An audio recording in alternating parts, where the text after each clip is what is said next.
Hi, I'm Bobby Stanton, and this is Coffee Talk.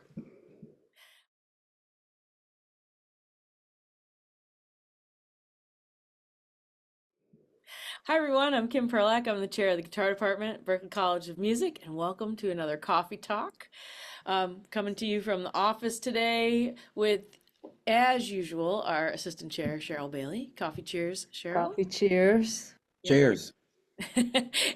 Also, Ben Cody, our senior coordinator, is joining us Hello, good again. morning, everyone. Good Ben, morning. and our special guest today is faculty member Bobby Stanton. Hey, Bobby. Hello, how are you? Hey. So we've had Bobby on before, and as everybody knows who's listened before or knows Bobby, he's an incredible guitar player and one of the most versatile people. Also, we're going to talk a little guitar today, Bobby, because um, Awesome. one of your friends, Tom Emanuel, was here yesterday with us, Right. and we were talking a lot about harmonics and Ah, natural note things, and you're the king of that, and got that from your dear friend Lenny Bro, mm, and it just connects back. The more you look, yeah. the more you connect back to a family tree. So it'll be fun to talk about that. And the primary reason you're here, which is so exciting to us, is that for about a year now, you've been working on adapting our guitar proficiency requirements and our curriculum for the final exam material for the guitar for visually impaired students, which is awesome. Bobby got a huge grant for this to develop it, and it's been years in the making. So, and then really intense this last year. So, we'd love to just have you start to tell us about this project, how it came about for you, Mhm. what inspired you, and what it looks like, and what you've learned. So, why don't you start with that? Like, what brought you to this idea to really develop this work? Um, it's a crazy story, actually. I used to use Finale, and I did a lot of orchestrations for like musicals, like mostly off-Broadway musicals in New York. So sometime in like the mid 90s, I think, everybody switched from Finale to Sibelius. Sibelius supposedly has an interface for blind people, and or all the different versions of that. And so when I switched, I started getting blind students given to me by the other job I used to have, and here in the ear training department as well. And so what I noticed is that there really isn't a really hasn't been a really good way to teach them, right? And so I just actually talked to one of my students, Megan Downing, just like a minute ago, and she helped me with the grant, and she's also she can see a little bit, um, but so she helped me with that, um, and yeah, I mean that's how it came about is that I got this. I switched music programs, Mm. so that's how it started. I love that. I love these things where you see a need because over the years, I think we've had a number of students who have visual impairment who come, and and our faculty just find a way to work with each person. And I think there's a personalized approach that's super valuable. But now, kind of looking at like what technologies are not working anymore for us and what might be ahead, Hmm. I think it was really cool that you thought, well, what about developing a comprehensive approach to this? And so, can you talk about what does it actually entail? Like, what are the avenues for each part of the curriculum? Like, what's the, I guess, the modality that you're Right. looking at? Well, along the way, I tried everything. And I mean, I tried everything. They said Sibelius would work. It doesn't work at all. It really sucks. They said all these different things would work. And those poor blind people, I mean, they had no way to figure this stuff out. So what I used to do is have them have hold up their phone, and I would say things like sixth string, first finger, second fret, and slowly go through it that way. Um, so that's what I had been doing. Um, and so I mean to skip to the end there, I tried all these different things, and none of them worked. So I mean, I got the grant like almost a year ago. Um, and so I really started getting nervous, and I called all these different people. I talked a lot to the Perkins School for the Blind. Um, they, I don't, they have a thing where all they were doing was putting Velcro on the back of the neck so that they could tell where the notes were. And so that was like the height of their the most famous blind person school in the world. That was that as good as they could get it. And so still it didn't work. I mean, what is that going to do? Just tell them where the notes are. So I tried that. I tried all these different things. And what finally worked is there's a thing called VoiceOver, and it goes with Mac. The Windows version is called JAWS, and JAWS is just like, oh my God, it's hilarious. It's so bad, you know. So I hope we don't get sued or something. Um, Well, I think what you mean when you say bad, it's like it's your way of saying as a practitioner that it's not as effective for students who want to go a professional route. yeah, Because what you're looking at here, right, is the actual physicality of where to put your fingers on the fretboard of the guitar. And then right, there's also how to read the diagrams and read the notation. right, And so a lot of our students who are visually impaired work with a voice over kind of software that can say the things to you. And that's true. A lot of faculty over the years have just spoken the fingerings into a recording device so people could listen back later. right. Um, and then I think that is interesting to try to find some sort of tactile way to feel out the fretboard because, as everyone knows, it's a grid that is not symmetrical. Right. And so those are the two things you're working with, right? Right.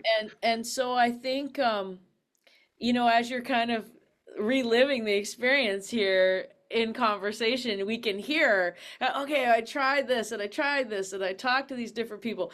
And now I think it would just be interesting to say, like, how do you solve these problems? Like, what was the most effective thing that you found for a voiceover aspect, a notation aspect, and a tactile aspect? Um, yeah, that was the big question. Um, so with voiceover is great. It's like a million different languages. You can adjust the speed at what they talk, what they say, and you can move down a page. The One of the problems after I tried to make that work was that voiceover is kind of crazy too, unless there's um, punctuation and all these different things to slow it down. Otherwise, it's just like goes from the top of the page to the bottom of the page, and you can't make sense out of it. So what I finally wound up doing is using Microsoft Word, just using Word documents. And what you can do with Word documents is you can adjust the way that it's presented, with not question marks, but periods and commas and dashes and those sorts of things. It took me a while to figure that out, what would work.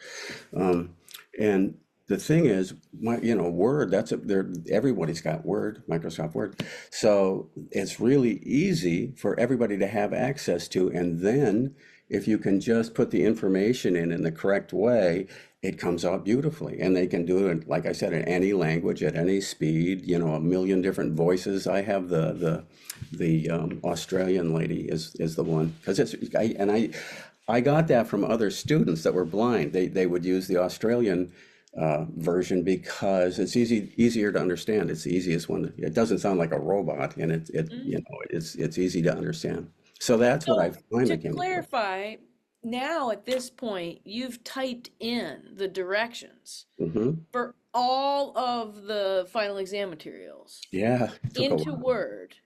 So Hmm. you literally went through as a teacher Yeah, and I learned a created lot. Word documents for every question, every possible question Yeah, on the final exam material.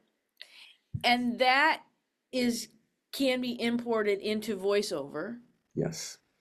Did you import it and then the students can like click on voiceover or do they have to have voiceover? Everybody who's got a Mac, all you have to do is push Command F5 and VoiceOver comes up. for Wow. for So, everybody. okay. So Command F5. So what you can do is we're going to have these materials available for current students and also for faculty and for if you're listening from another Berkeley campus in our global partner network, we're going to have these documents available. You can click on them. Hit that, say that one more time. It's Command F5 turns on Command that. F5, and then it will read you where to the fingerings. It will Yeah. read you the whole thing. And this Mhm. is great because even if you're not a member of this faculty network or student network, this is something that anybody could work with um, for your own students or for your Right. own in rehearsals and That's, if you have a band and this is a needed type of type of thing, it also might be good for all students. You yeah. know, I mean, give your write down the yeah. directions of where you All, put your fingers yeah. for many of the things that you're sight reading, for many of the things that you're working with, and then you can hear the directions back. I could imagine air guitaring on a plane, this kind of thing. Exactly. Yeah, I was air guitaring trying to figure that stuff out. Um, That's y- amazing. Now, can you talk a little bit about notation itself? Because I know that you experimented with Braille, and what was that like, right. and how is that going? I had to buy a bunch of Braille books or how to read Braille books, and so we have. I mean, there is in all of the stuff I turned in there is Braille. It's music Braille. One problem with music Braille or Braille in general is like hardly any of my students know Braille. It's amazing. Um, so not only that, but here's the thing. I mean, can you see my finger? I have fingernails on that one, and I have calluses on this one. So how am I going to read Braille? You know, how are they going to read Braille? And P.S. I spoke to a really like the expert of Massachusetts on music Braille, and she she would have written everything for us in Braille. Hmm. But it's just, I talked to her boss, and he said, it doesn't work very well. It doesn't work for students very well. So it might be, for some people, it might be okay. I think if you were a piano player or somebody who could play with one hand and feel with the other, maybe that would be easier. But for guitar players, I mean, you'd have to put your hand on where the bumps and then try to find that on the guitar and all that sort of thing. So Go back and forth. yeah, so So Braille wasn't really working. did you did some of it? I think you Yeah, showed us that you did. So you do have some of that done. yeah, Yeah. yeah. And if there is, I mean, I talked to the Perkins School, and they have apparently a huge library of music Braille, so, music and music Braille. Um, so it might be possible. I mean, we could have access to it, I guess was the point. Um, but like I said, hardly anybody reads Braille, of my students at least, that I've met, except for the real, here's the bathroom, simple stuff, not like complicated, like, technology, Right. guitar technique types of things. So Right. Braille wasn't really a good, way to do it. Whereas Word, everybody's got Microsoft Word. Everybody's got, VoiceOver. And so it's really accessible by anybody. All we have to do is just send them a PD, not a PDF. PDFs don't work. That was supposed to work as well. So all we have to do is send them a Word document, and they can just do it at their own speed.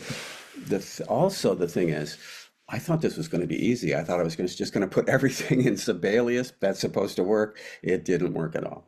So, but what did work is in Sibelius, you can export the movies, right, or audio. So I exported the audio, that's part of it. And what I did is I made whatever, here's a G scale or something, or chords or whatever. And then at the bottom of how to do it on the Word document, I put the link. And then they can get the link on VoiceOver pretty easily, and then that takes them to a link that actually plays what they just did. And if they can see a little bit, I made it so that you can make some PDFs. You can, if you I'm doing like this because it's like you make it bigger, um, Right. but a lot of them they just disappear. So there's a way to make it so that you have enough pixels that you can make it huge, and that would work great for my student Megan. Right, because Not she everybody, Megan but can see as long as she can yeah, expand. yeah, The now, so I guess that was my question is that so in terms of like going teaching fingerings mhm. and going through materials, the voiceover is effective. When it Yes. comes to reading notation, because Braille is not something that everyone is familiar with necessarily, and because of just the way that the guitar is set up to need two hands, right? And the Yeah, limitations yeah. that we create with nails and calluses, that isn't the most effective way, even though we have some of that as a resource. And Sibelius was had a feature on it that isn't as effective. So what is the best way? I think you just said it, but I want you to clarify it again for reading notation. If I had a part, I wrote a part for my ensemble and I wanted to give it to a student who's visually impaired, what's their best way to learn that part? Um, well, there are oral learners, Hmm. like most of the guitar players, including me. If you say, okay, blah blah blah, this, I'll figure that out. Whereas if you play da da da da da da, I go, okay, immediately I got that. And most of my students are, I would say, are like that. They're oral learners. If they listen to something, they can do it. Um, the way you would do that is I would write the notation out in Sibelius, and then I would export it. Hmm. Um, you can use if people are just visually impaired and can see a little bit, they can look at that and actually make uh, what do you call that? It's the music of where you tablature, for crying out Yeah. loud. Yeah, you can put tabs so they can look at it, and make that really huge. But what I would do is I would have that so they could listen to it, and if they could see a little bit, they could look at the tab. But what I would do then is say, okay, in the Word document, this is the song, this is where you put your fingers, and then I would put a link that they Mm. could click on and say to check to see if they did it right. So I think Okay. as far as what I found, that seemed to work the best. Nice. So it still is a way of using the Sibelius software. It's just like really limited though. It only, Right. like it says the title, and then you go down to the music notes and it just says, here's a new field. Here's a new bunch of music notes, but you're on your own as far as, what they are. So it just didn't work. Um, Yeah, and so oral, like having recordings where people can listen to things and yeah. helping them learn with their ear training. Hmm. What about the tactile part? What about navigating the fretboard? Especially Um, if you've been playing the guitar for a while, like so many of our students play, and mhm. they're really great players, and then they really need to learn the fretboard more deeply. Yeah. Um, and I know that part of this is going back to the voiceover with learning Yeah. just the fingerings and the patterns and the materials and linking Yeah. that up with your ear training. Is there anything specific that you came up with Yeah. you think is That helpful? was Arnie, the guy at Perkins School. That was the biggest thing, and I think that's right, is finding the notes on the fretboard. So Hmm. in our proficiencies, we have a part. I don't think I've talked about this with you yet, so I hope it's okay. There's a part that's sight reading, so the blind people aren't going to be able to sight read anything. So what I did is, or proposed, I guess, is note location drills. And the one I do for the lower level, I have my students do it too, is like you hit the lowest version of the note and no open strings. So if it was C, you'd go C, C, C, C, C, C, C. Then you go a cycle four, it'd be F, F, F, F on all the strings, no open strings in the lowest version of the note. So that um, shows them where the notes are, and that is one of the biggest things. Is it's they can't look at it, so finding this stuff, they have to, what's his name, Juan from Peru. Had a hard time all the time. He was like listening to his phone and trying to figure out where the notes were on the fretboard. Um, so that was the big deal, I think, and that would be the most important thing is where the notes are. Right, and there's different note location drills, but I just thought that would be in lieu of the sight reading, that would be a good idea, maybe.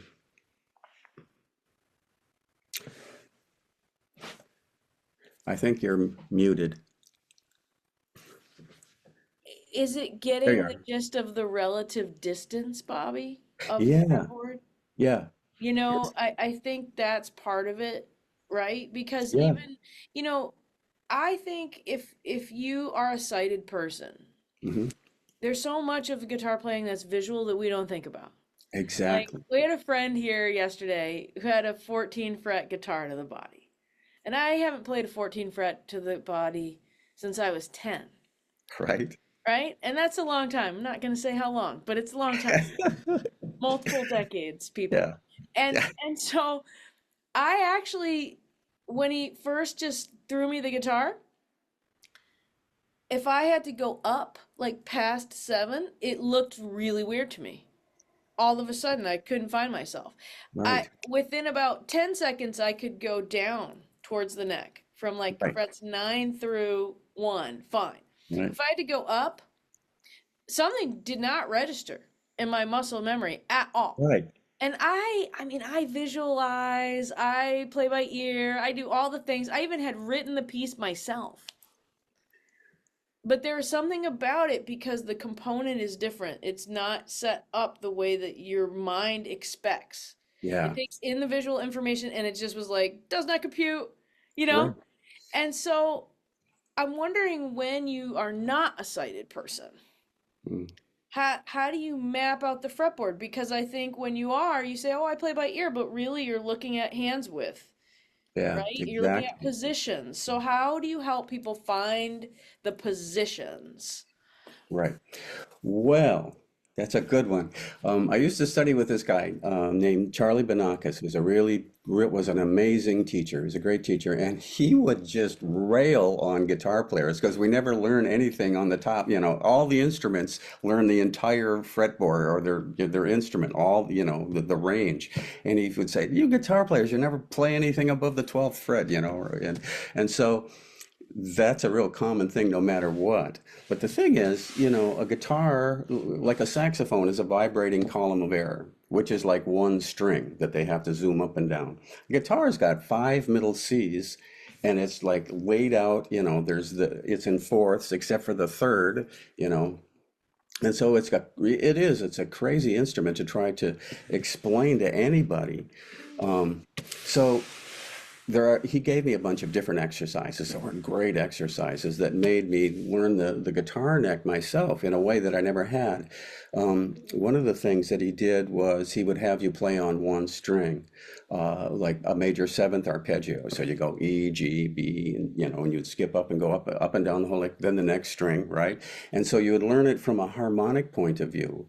When I, see C major seven or something, I have access to just going up and down one string if I want. I mean, it wouldn't sound very good, but so there are a bunch of ways that you can learn the fretboard. But like I said, there's five middle C's. It's like playing six saxophones at the same time. That's right, but I love that idea of judging the distance of the interval with your ear and then mapping that Yeah, either across the strings right. or up and down a string set. Yeah, Right? I really, really love that idea because I think that's helpful for all of us. yeah, yeah, You know, absolutely. It I think helped it's me. great. Well, that's the other thing I think, and then I want to hear from Cheryl and Ben, your thoughts. That was the other thing I just wanted to know as a segue is what did you learn about your own guitar playing from mapping this out for students who have a different perspective on the instrument? That's a great question because what I really learned the proficiency material really well because I had to write it all out, every bit of it. It's like, oh my God, I didn't even know we did that, some of the stuff, or I discovered a lot of stuff with just having to really in depth go over all of the proficiency material. So, um, yeah, it helped me a lot. Just in figuring out how to explain it to people for one thing, and the several different ways there's a lot of different ways to play a three octave G whatever scale you know so it helped me with mapping the fretboard, just trying to figure out what's the most the best way to do it. So I there are some of the things that there were like options. And so what I found is there's a thing that they teach at NEC, I think. What do they call it? Hexatonic pods or something. It sounds like an alien being or something. You know how if you play F sharp, G, A, B, C, D, and then you move up to E, and then it's the same shape, move up, then it's the same shape. So that um, is I would use that sometimes too, because it's really easy to remember, as well as, as the way we're supposed to do it. So, learning different ways to do it, and having to write it down like that in fine detail, was really educational for me. That's fantastic. Cheryl, I know that you've got a lot of thoughts and questions here, so I'm going to kick it over to you. Yeah, Bobby, this is so fascinating, and congratulations on putting this together. And I'm, I really admire that you you had this challenge that came to you as a teacher, and you really dug into now kind of specializing in it, because I don't know anyone that has this level of expertise in terms of teaching the guitar now. So that's cool, because it's always like those. I'm sure the first time you worked with a student who is visually impaired, it was a challenge, and Yeah, that just you dug into that, and now you created this really incredible system for them. But I also was just thinking about the two things there. One was that you were saying, even for sighted people, that this can be a really important learning tool, because we are also musicians. Yes, we are oral people that relate to the. So that's another level of learning. Because I always feel that the more senses we involve when we're learning, the deeper we take it in.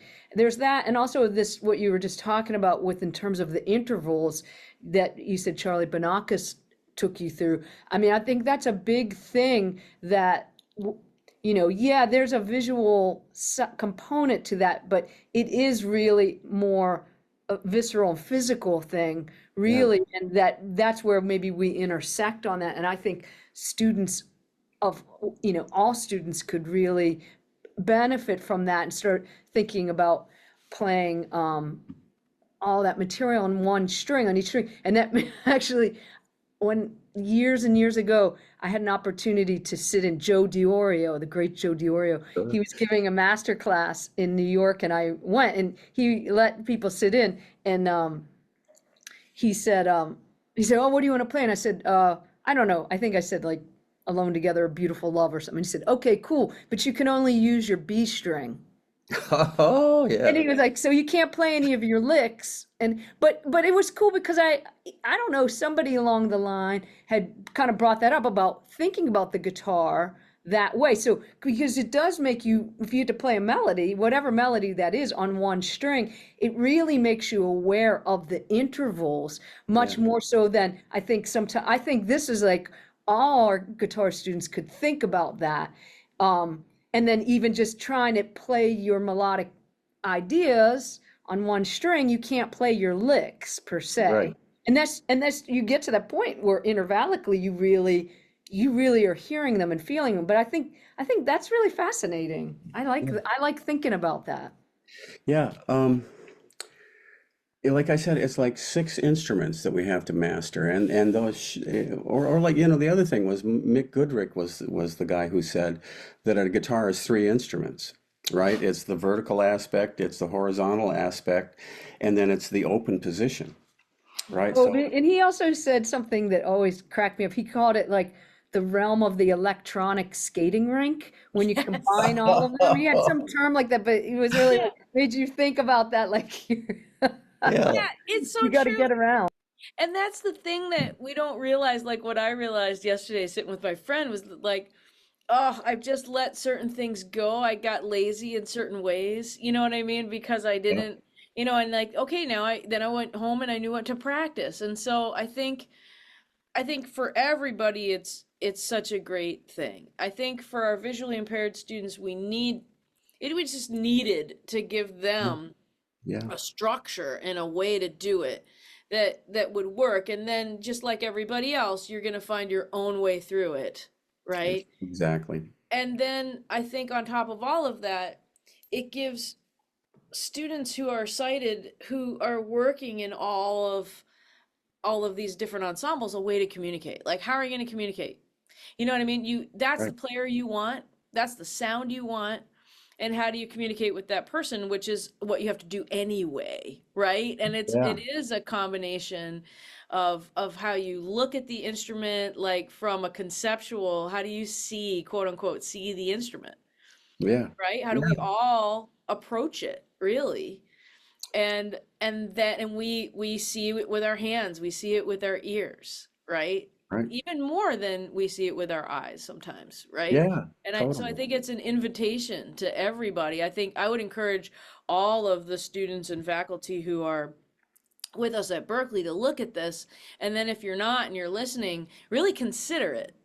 Yeah. Consider how we do this. Yeah. I think it's great. I think it's really important to remember all of these things are tools. All Um, of them, all of the information in our curriculum that we mhm, call proficiencies, which is also published in our book, Berklee Guitar Theory. mhm. All of that information, reading on the guitar, using your ear with ear training, using these tools, the voiceover, the idea of mapping the fretboard, working with intervals on one string, finding your way around. They're all tools, and you should access as many of them as you can. And then you find the way that suits you so that you can keep doing what you want on the instrument and you can go Yeah. deeper and deeper and deeper. We always say, you have to go deep to be free. And this is Yeah. just another way to go deep. Yeah. And I think it's such an asset. Ben, what about you? What comes to mind? What comes to mind with this whole thing? Uh, Yeah, Ben, Me Ben. freaking out in about June and August when I had been researching for like almost a year trying to figure out how to do this and nothing was working. I'm going, oh my God, I'm gonna go to jail or something. They're gonna, you know, I don't know what's gonna happen, but Because you took that grant money and you ran. That's what you did. I'm No. gonna leave the country. Right. No, but Ben, as a recent alum, what are you thinking about as Bobby's talking about this? Yeah, well, I think it really the deep part of this that I see it really shows how each student learns differently. Whether they're whether it's a sight impairment or just in general.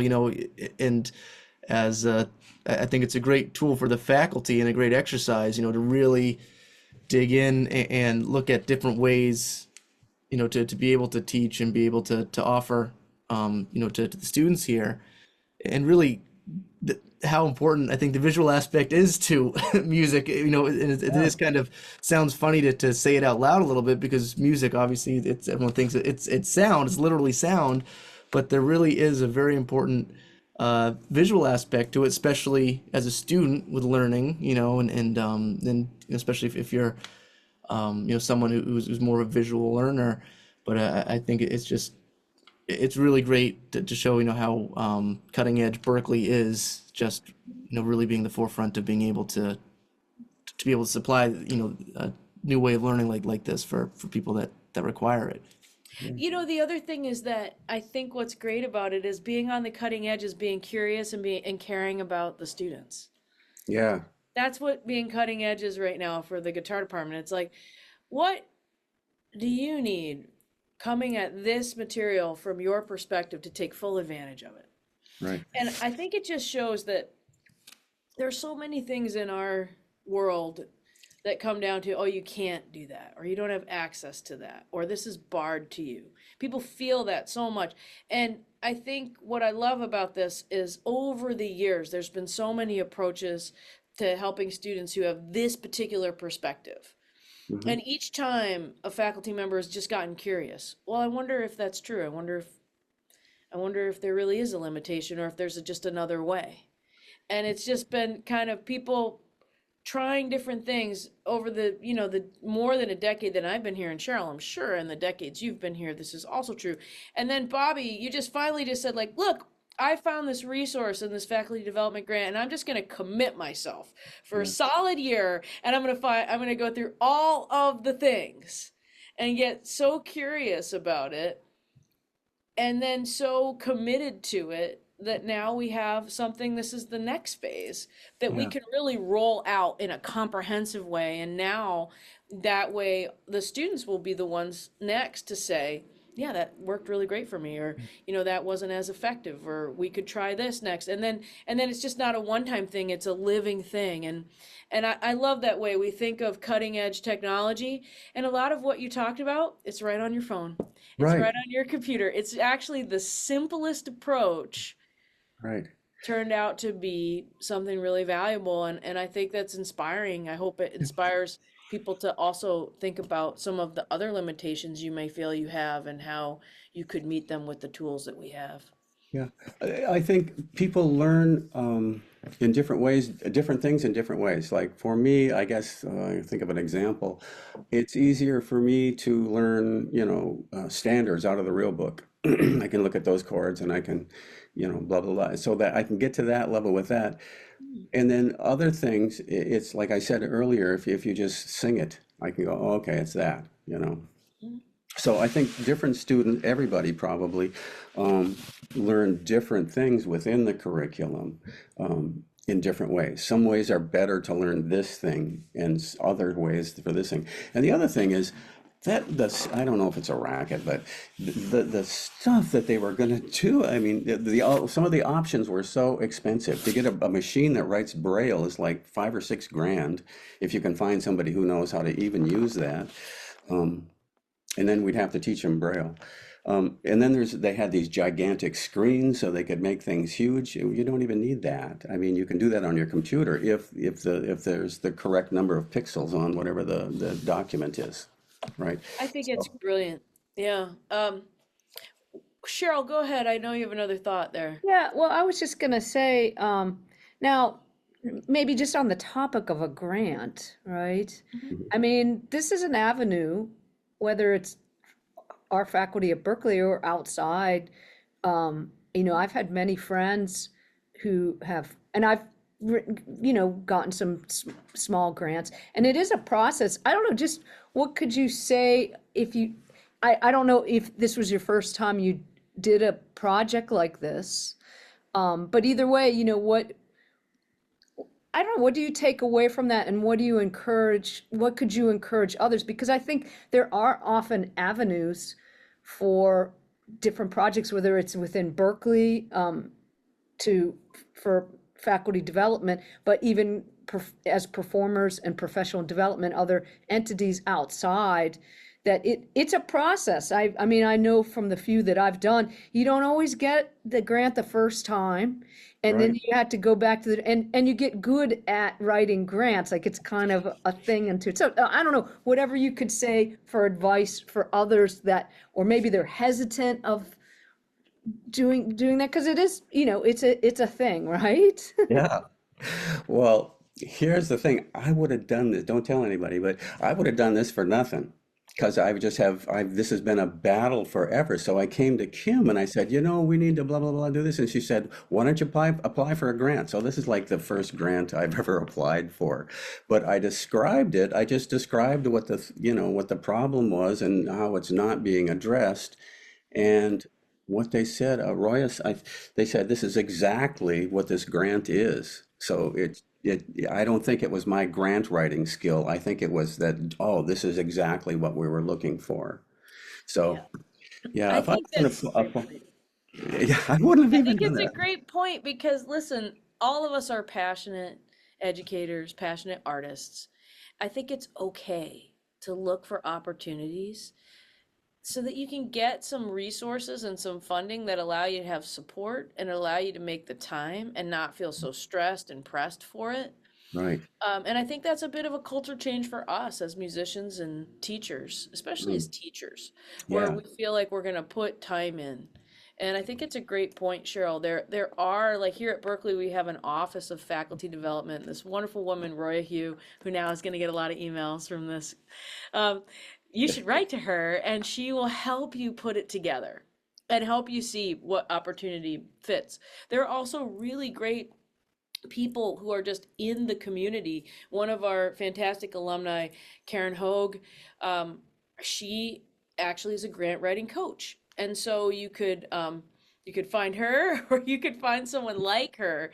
There's a lot of nonprofits set up. You would be surprised if you just did a quick search on the internet where you are, just grant writing assistance, nonprofit help, and just go and see what's available to you. And you may be surprised. Sometimes they come through the city or the state, or sometimes the federal government. Sometimes if you're at a school, through there.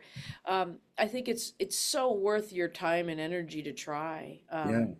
And you know what I want to say is I know that people are going to be interested in this. So we have a general email, guitar@berklee.edu. And if you have questions about this curriculum and you want to just shoot us a note, we have some amazing student employees that read all those emails that come in the general. And we could get them to the right spot. We could get them to Bobby, and we can get them through if you have questions about this curriculum, because I think it's really it's going to be a big jumping off point for us now. Yeah, it can apply to other instruments as well. Yeah. Bobby, any last advice to people who are thinking about embarking on a curriculum change or some kind of work, like and feel like it's a daunting experience? Do you have any final words of wisdom? Well, being a teacher is like kind of like being a doctor. You find what the need is, what is needed here.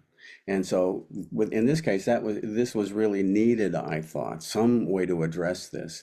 And so that was it. And then I feel like, I'm on a mission from God or something. I really felt that I should do this just because it doesn't exist, and it could help people all over the world. It will improve the world. It'll help art. And there's nothing better than that and that I can think of for myself is, forwarding art. So that's my 2 cents. I love it. Thank you for sharing this beautiful project. We're going to keep talking about it for a little bit, but we will be with all of the rest of you on the next Coffee Talk. Thanks, everybody. Have a great day.